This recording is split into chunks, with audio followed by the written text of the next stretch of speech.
Hi everyone, welcome to video number 2 in this series about Chemstation intelligent report.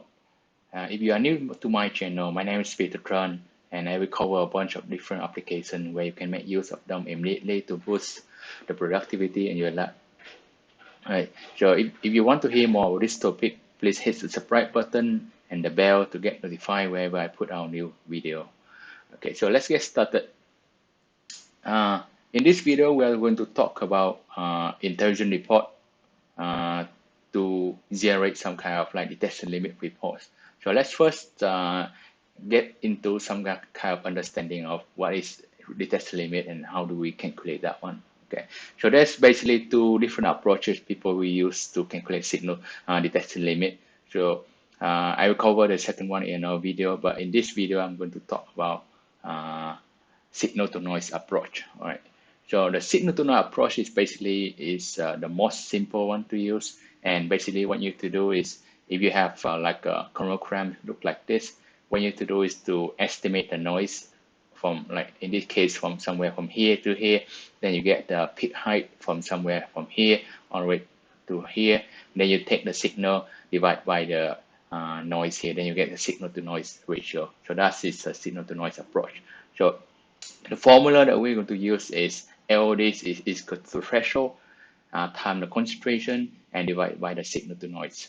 For the threshold, is typically about 2 to 3. I think most of people will be using 3, but I mean some major players out there are using 2. So there's no fixed number over here. So you can choose either 2 or 3. It's up to your preference, right? So for the purpose of this video, I'm going to stick to 2 so that we'll be using this in our formula to calculate the LOD. Right. For the concentration, it's kind of like you cannot really use any concentration for this calculation. So basically, most of the time people will be using 5 to 10 times of the expected LOD. So let's say your LOD is 1 ppm and you want to prepare your standard about 5 ppm to 10 ppm. But in theoretically, that should be something you need to do. But if you think about practically, that's not something you really can do every single day. So let's talk about ambient sample, for example. For ambient liquid sample, that is pretty easy for you to just dilute your sample. You just need to top up your solvent amount to bring down your concentration. But if you have like a gas or LPG standards, that's basically very, very hard for you to dilute your standards. So most of the time we will accept like 100 to up to 1,000 times of your expected LOD. Okay, but that's one note that we need to take over here. Since we are using much higher concentration to calculate our LOD, that's one assumption that we need to make is we have to make sure that our peaks are symmetric. The reason because the signals over here, when the peak is symmetric like this, the signal is usually proportional to the concentration. So if the peak is tailing or fronting, usually that will not be proportional. So do make sure that you have a symmetric peaks before you apply that standard to run to get your LOD calculated, right? Okay, so let's go through the procedure. How do we do that really in real life? Okay, so let's get one example here. If I'm going to expect my LOD for my method, it's about 0.1 ppm mole. And so let's say this is gas, okay, and I don't have any standard as like 0.5 or 1 ppm. So the minimum that I have is 10 ppm. So I have no choice to run this one. So in order to use this the standard to run, I have to make sure that my peaks are symmetric, right? So every peaks I want to calculate LOD, I'm sorry, that those peaks have to be symmetric. So we're going to look the chromogram later on. Okay, so how do we step by step what we need to do, right? So most of the time we need to do like 3 consistent runs. So that means you need to run a couple of times until you can get 3 runs that are consistent. So and because since you have 3 runs consistent over here, you can just basically pick one of them to calculate the signal to noise, or I know that people, they also do the other way, that they take the average signal to noise of all 3 runs, but that will give you a much better result. But to be honest, I do that before, but the numbers will basically more or less the same as the way that you just pick one of them over here. And secondly, it's a lot more important is the intelligent report will be a lot more complex when you come to, using all three of these runs, right? So for the purpose of this video, I'm going to just stick to this one where we'll be using only one run out of three. Okay. Okay. So let's look at back the formulas right here. LOD is equal to 2 times, which is a threshold of 2, and then the time of concentration divided by signal to noise. Okay. So signal to noise is something that we can get from the reverse slide I just showed you. But for the concentration, is something that you may want to store it somewhere inside your method. Okay. So if you watch back my video number 1, I was talking about multiplier, and that's one place that we can store some kind of constant values or something. Okay. So in this video, we are going to use the same idea to store our concentration in the multiplier column. So just a recap of what does it means when you have ES3 set up. So the compound amount will be a combination of peak area, compound response factor, and the compound multiplier. And in order for us to call out the concentration, which is a multiplier, we will need to use a formula, because this one is combination of these three. So if you want to calculate this one, which is the concentration, you need to take the compound amount divided by the peak area and divided by the compound response factor. That's how you get the multiplier column or the concentration. Okay, so that's a little bit of how we be doing to calculate the LOD using this signal to noise approach. Okay. Okay, so let's move on to the next step. That again over here we're going to split the process into 5 different steps, as I show you in video number 1. The first step is about planning. How do you want your report to look like? And second step to do a manual calculation with Excel. Then the third step to bring step 1 and step 2 into step 3 in the real work inside intelligent report layout. And then you want to check your work in step 4, and then you save your work in step 5. Okay. Okay, so let's go into step 1, planning. This is the report template that I want to look like. I want my report to look something like this.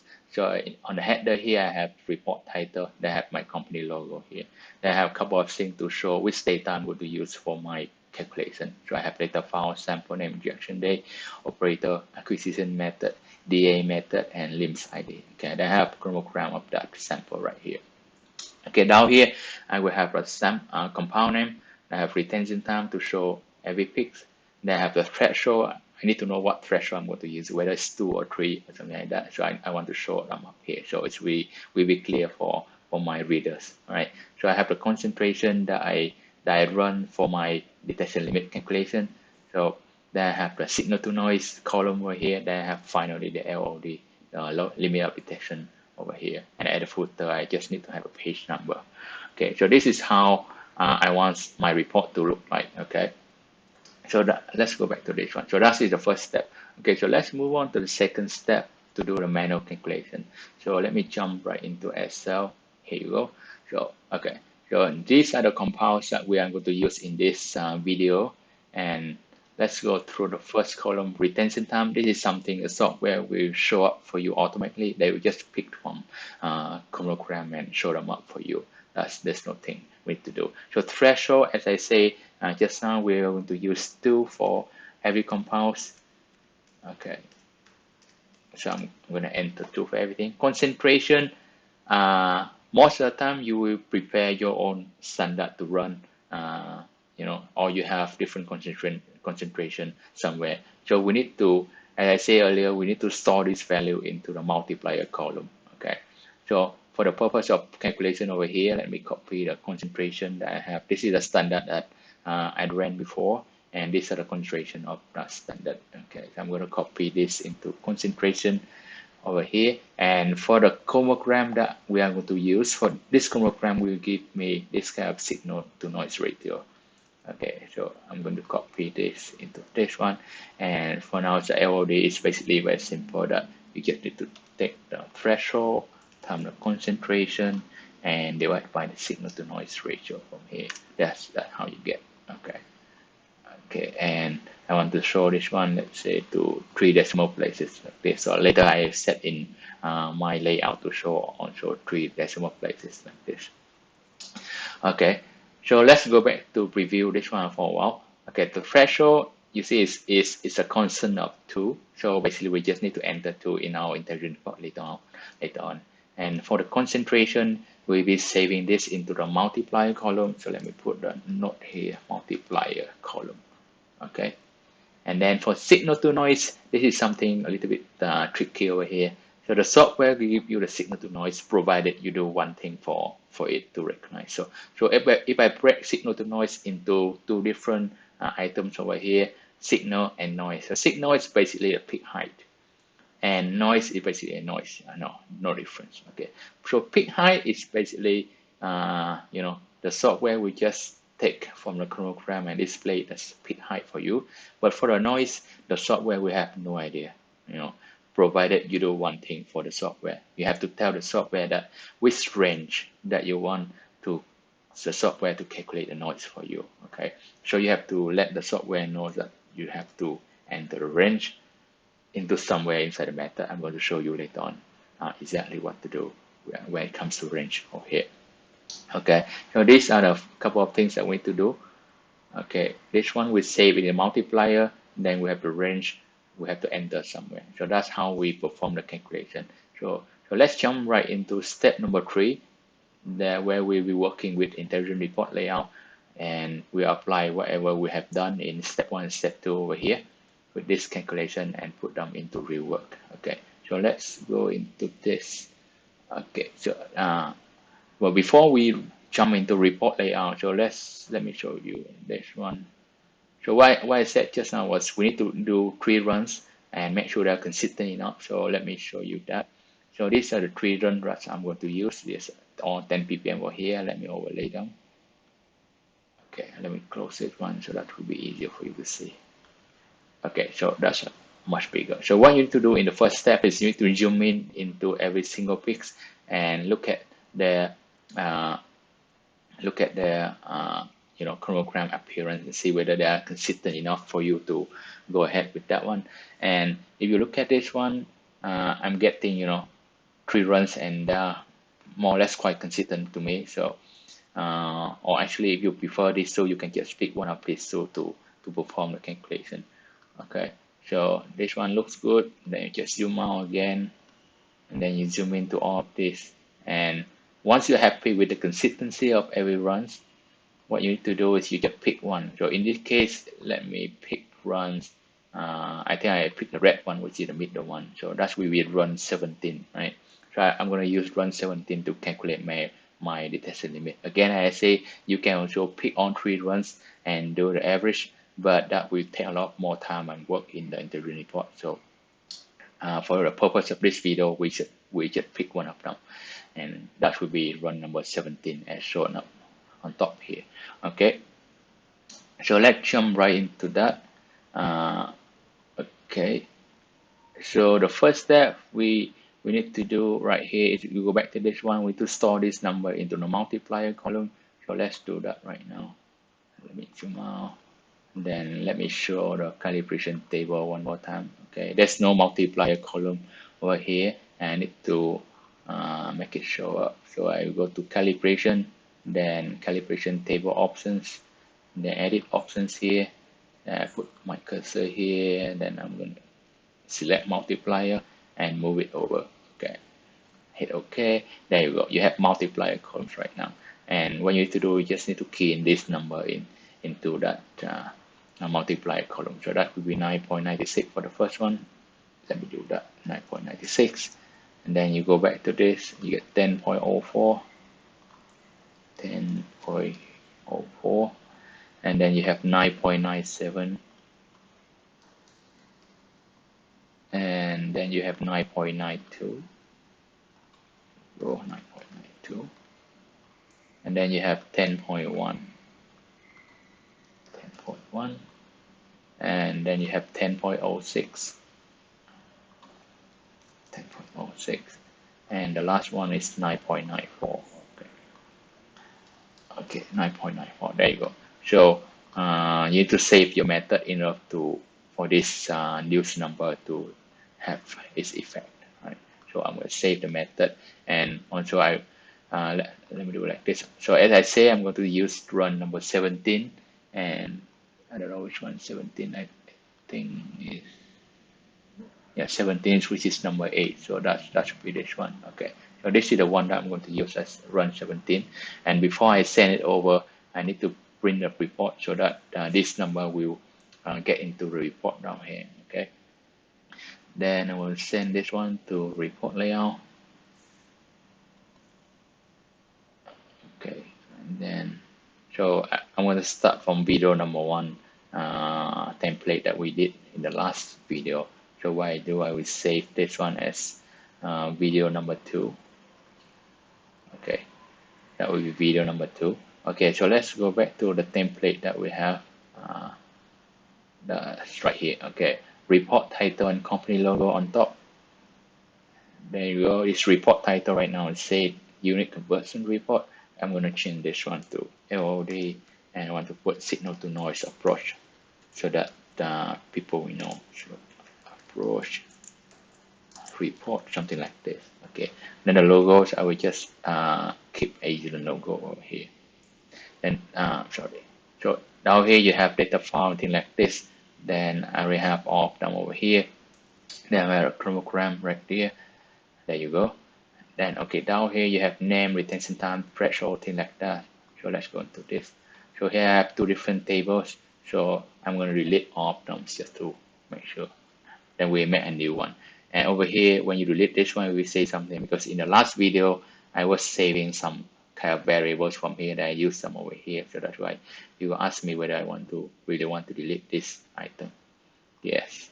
Okay. Then I also delete this one so that I will make a new table. Okay. I'm going to push within the tables and pick some compounds and compound results from here. There you go. Okay.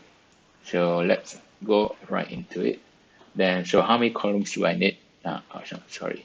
The first column I want retention, compound name and retention time. Compound name, retention time. This looks good. Then I want to have threshold. Oops, sorry. Threshold. There's no threshold here. This one is something I don't need. I can remove. This one I also can remove. This one. So let's remove everything. Then we just add. So we want to have one more column called threshold. Okay, and then the next column is concentration. We can add one more, and then we have signal to noise, and then we have IOD. Okay, 2 more columns. Okay, so let's go to the first column to edit this one. So this column, we want it to be threshold. Okay, and I'm going to go here and I just key in threshold. Okay, then I say okay. Then in the value here, because everything is 2, so I just enter 2 right here. Okay, that should be okay. Going back, and next column, that is concentration. So let me put in it, concentration. Okay, and you may want to put the unit here as well so that it will look nicer. So the one we have is ppm mole. So let me put like this. Okay. Okay, for the concentration, the formula is, if you go back to the one just now that we talked about, the ESTD setup. So the compound amount is equal to these 3 multiplied together. So that means if you get the what's that? The concentration, which is this guy, will be this one divided by this 2, right? So that will be compound amount divided by peak area and divided by compound response factor. Compound amount divided by peak area divided by compound response factor. There you go. That's how you get the concentration. Then the next column, we want to have, let's go down, signal to noise. Okay, signal to noise. So let me put like this, signal to noise here. Okay, for signal to noise, you need to go down here, go to fields, and then you go to pick, and then you scroll down all the way, and you should be able to find something called signal to noise USP.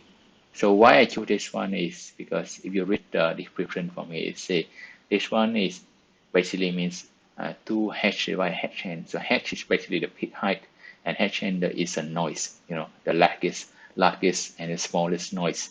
Okay, so that's, but remember you have 2 times over here. So this one, if I choose this one, I need to divide by 2 in order to get the real signal to noise. Okay, and that's how you get signal to noise. So in the next column, that will be the LOD. Okay, so the formula will be, let's go back to this one to see the formula one more time.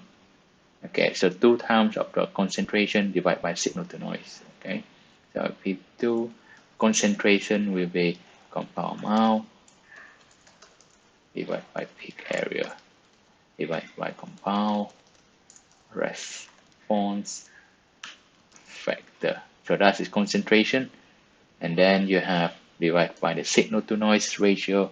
So signal to noise ratio is, let me put in a bracket here so it's easier to understand. So peak again all the way down to somewhere here, signal to noise USP, and then this whole thing divided by 2. There you go. So that will be your LOD, right? And we'll go back to this one. We want LOD to be 3 decimal places. So I'm going to go to value format from here, and we change this one. Right now it's only 2, so I put 3 here. Let's say OK. Then I'll hit OK from here.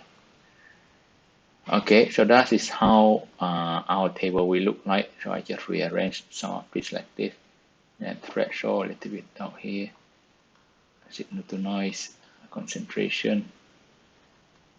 Okay, signal to noise, LOD.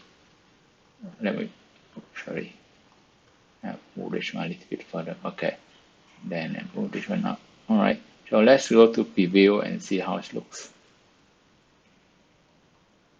Okay, so now up here you have all of this. That looks pretty good. And then down here you have all of this over here. And then concentration, if you compare concentration just now that we have 9.96, 10.04, that's everything is correct over here. So right now you don't have any values for the signal to noise ratio, and the LOD of course will not be calculated. The reason, because we have not done this step yet, right? The range we have to key in somewhere into the method, right? So I'll show you in a second. So before we do that, I would like to put all this in a table format so that we make my thing look nicer. So you double click on that one, you go to format here, then I like to use this colorful. So okay, then I'm going to save this, then let's preview one more time. Okay, there you go. That's everything looks good. So once you're happy with this, I'm going to go back to my data analysis. Okay, so now the next step is we need to key in the range over here. So as I said earlier, so the range is basically because you have a couple of peaks over here, and the noise may be different from one to another peaks, So let's say the noise over here may be a little bit different than the noise over here. So that's why usually what I would do, I would choose one noise for every single peak, right? Unless they are very close to each other like these two, So you can pick one noise to represent both of them. So let's do that. Okay, so this is the region right before the peak here. So the noise range, usually you can key in like 0.2 minutes. That should be good enough. So in this case, I can choose 3.1 to 3.3. So how do you do that?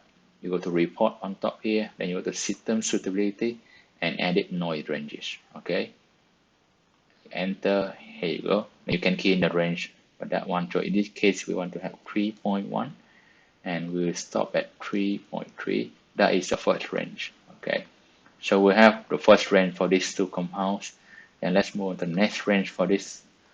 So again, we zoom into somewhere right before the peak here, and you can pick something maybe 4.7 to 4.9 for this peak. Okay, again, report system stability 4.7 and 4.9. Okay, say okay. That is the third one.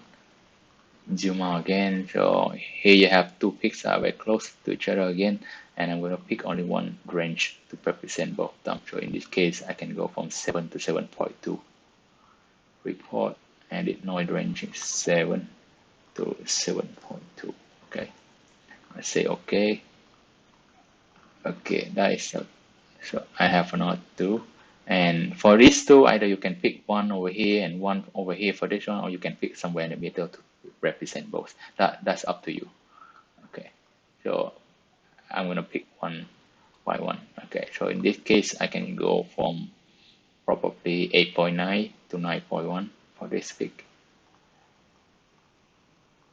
8.9 to 9.1. Then the last pick is right here. I can go from 11 to 11.2. Okay, so that's, you have all ranges for every single components there. So once you have everything, you can save your method. Then you, okay, then the next step, you want to assign your template that you just created, which is video number 2. Then I'm going to move them over here so that I will be using this one. Say OK. And then you make sure that you have ESTD set up over here, right? Okay, say OK. Then you can start to bring your report, and let's look at it. Okay, then let me maximize it. Then you scroll down here. There you go. So you have the retention time, you have the threshold, everything as 2. Then you have concentration here. Let me compare with this. Okay, 9.96, 10.04, 9.96, 10.04, that's correct. And signal to noise is 3689.68. That is for numbers from here. So what I'm going to do, I will just copy this number. Then I will put into this over here. Oops. Then